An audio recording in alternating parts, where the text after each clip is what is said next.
Hello বন্ধুরা, তোমরা সবাই কেমন আছো? আবারও চলে আসলাম দারুণ স্বাদের আরেকটা রেসিপি নিয়ে।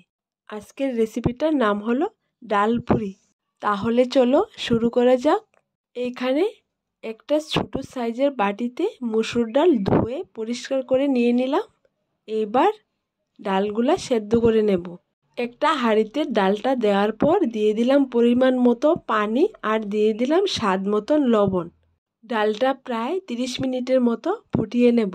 এখানে ডালের কালারটা সুন্দর দেখানোর জন্য দিয়ে দিলাম সামান্য পরিমাণ হলুদ গুঁড়ো। ডালটা হয়ে গেছে, এবার আমি ফোড়ন দিয়ে দেব। একটা প্যানে সামান্য পরিমাণ তেল দিয়ে এর মধ্যে দিয়ে দিলাম 5 ফোড়ন। 5 ফোড়নটা যখন গোল্ডেন ব্রাউন কালার হয়ে যাবে, 5 ফোড়নের উপর আগে থেকে সেদ্ধ করা ডালটা দিয়ে দেব। ডালটা দেওয়ার পর চুলোর আঁচটা একদম লোতে রেখে আস্তে আস্তে নেড়ে নেড়ে ডালের পানিটা একদম শুকিয়ে ডালটাকে শক্ত করে নেব।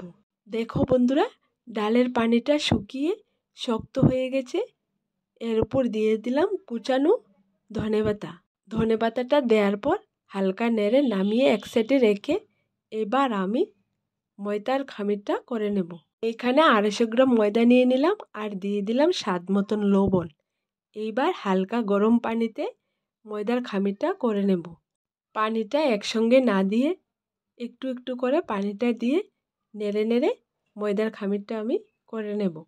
এখানে আমি একদম সিম্পলভাবে এবং ঘরে থাকা সামান্য উপকরণ দিয়ে এই ডালপুরিটা বানিয়ে দেখাবো। তোমরা চাইলে বানিয়ে নিতে পারো। দেখো বন্ধুরা, ময়দার খামিরটা রেডি হয়ে গেছে।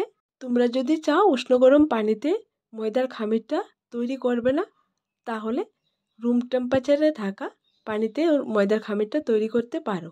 এইবার ময়দার খামিরটা আমি সমান ভাগে ভাগ করে নেব। দেখো, এখানে আমি 8 ভাগে ভাগ করে নিলাম।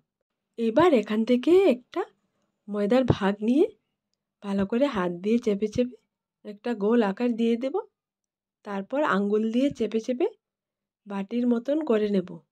খামিরটা আঙ্গুল দিয়ে চাপার সময় যদি তোমাদের আঙ্গুলে লেগে যায় তাহলে শুকনো ময়দা বা হালকা তেল লাগিয়ে নিতে পারো।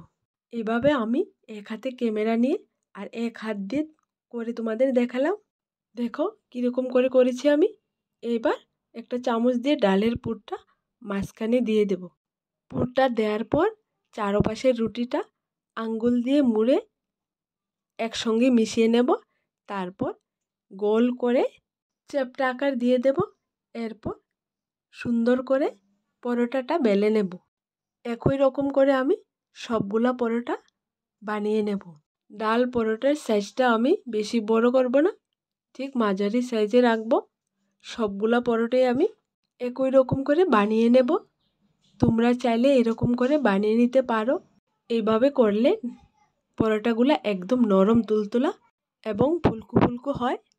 তাই তোমাদের বলছি, আমি যেরকম করে পরোটাটা বানিয়েছি তোমরা একবার ঘরে ট্রাই করে দেখো, সকাল বা বিকেলের নাস্তা বা টিফিনে দারুণ লাগবে। দেখো বন্ধুরা, সবগুলা ডাল পরোটা বেলা হয়ে গেছে। এবার ভেজে নেব।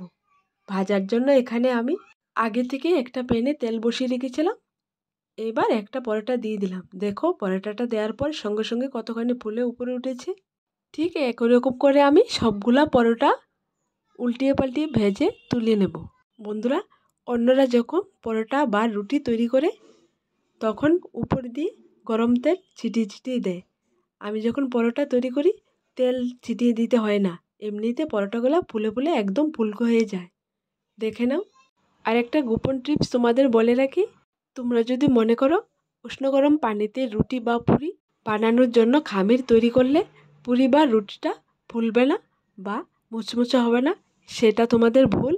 তোমরা একবার আমার মতন করে বাড়িতে ট্রাই করে দেখবে, ফুলকো ফুলকো হবে, মুচমুচে হবে। দেখো বন্ধুরা, ডাল পরোটাটা কত সুন্দর হয়েছে। এবার নামিয়ে নেব। দেখো বন্ধুরা, সবগুলা পরোটা ভাজা হয়ে গেছে।